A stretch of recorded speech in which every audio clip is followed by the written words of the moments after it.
Numéro 10, le Lexus Hoverboard. Les ingénieurs de Lexus ne sont visiblement pas intéressés que par les voitures. La marque a décidé de développer sa propre version du skate volant de Retour vers le futur 2. Pour l'éviter, il utilise des supraconducteurs refroidis à l'azote liquide à moins 195 degrés. L'intérêt, pas besoin de batterie, ce qui permet de gagner en finesse et en légèreté. Le design a l'air franchement réussi, mais il a tout de même ses limites. La planche ne fonctionne qu'au-dessus d'une piste aimantée, et son autonomie dépend du réservoir d'azote, qui se vide en quelques dizaines de secondes. Autrement dit, le Lexus Hoverboard fait plus office de vitrine technologique que de véritable produit visant à être commercialisé. Numéro 9, le Rhino Bike. Voici une moto électrique tout droit sortie d'un film de science-fiction. Elle n'a beau avoir qu'une seule roue, elle est stable, facile à prendre en main et se contrôle entièrement avec les mouvements du corps. Mais contrairement aux apparences, il s'agit plus d'une alternative au Segway que d'un engin destiné à remplacer votre moto. Le véhicule est autorisé à rouler partout, même sur le trottoir et sur les espaces réservés aux piétons. Avec une autonomie de 40 km et une capacité d'emport de 120 kg, vous pouvez aisément fixer des porte-bagages et partir faire vos courses avec. Pour l'instant, son prix et sa date de sortie n'ont pas encore été annoncés. Numéro 8, le Walkcar. Ce micro-véhicule, récemment inventé par une société japonaise, a le mérite d'être discret et efficace.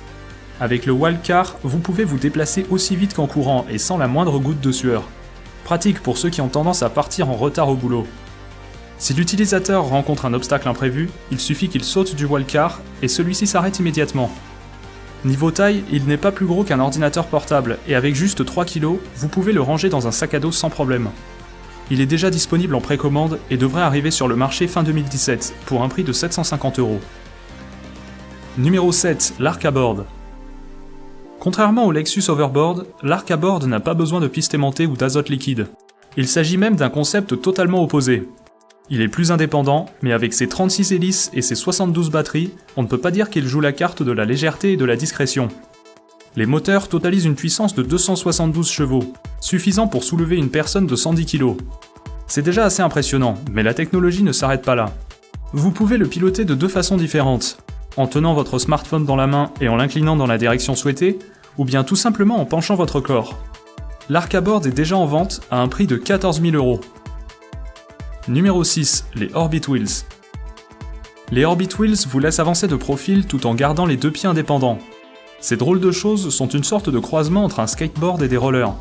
Leur grande originalité réside dans le fait que le pied se trouve à l'intérieur de la roue, et non pas au-dessus. Mais cela a un prix, ils sont assez difficiles à maîtriser et nécessitent en permanence de faire des mouvements d'oscillation pour avancer. Les riders confirmés pourront quand même se faire plaisir et découvrir de nouvelles sensations de glisse. Les Orbit Wheels sont déjà disponibles pour environ 60 € la paire. Numéro 5, l'Aquaskipper. Cet appareil est assez étonnant, vu qu'il ressemble plus à une tondeuse à gazon du futur qu'à un engin de sport nautique. Pourtant le concept est vraiment ingénieux, puisqu'il permet de se déplacer sur l'eau en utilisant simplement l'énergie de son corps. Pas besoin de moteur ni d'hélice. Il vous suffit de faire des bonds pour avancer, et ses ailes en aluminium se chargent de créer de la portance et de vous maintenir au-dessus de l'eau. Seul problème de taille, quand on l'utilise, on se tape la honte devant tout le monde. Mais l'activité a le mérite de maintenir en forme. Pour s'en procurer un, comptez à peu près 800 €. Numéro 4, le Yike Bike. Au premier abord, on peut se demander quelle est l'utilité d'avoir un vélo aussi bizarre. Mais en le regardant de plus près, on comprend vite pourquoi. Son avantage réside dans sa portabilité et son confort d'utilisation. Le Yike Bike est pliable en 20 secondes, et sa construction en fibre de carbone le rend léger et facile à transporter. Pour rouler, pas besoin de pédaler, le moteur électrique se charge de tout.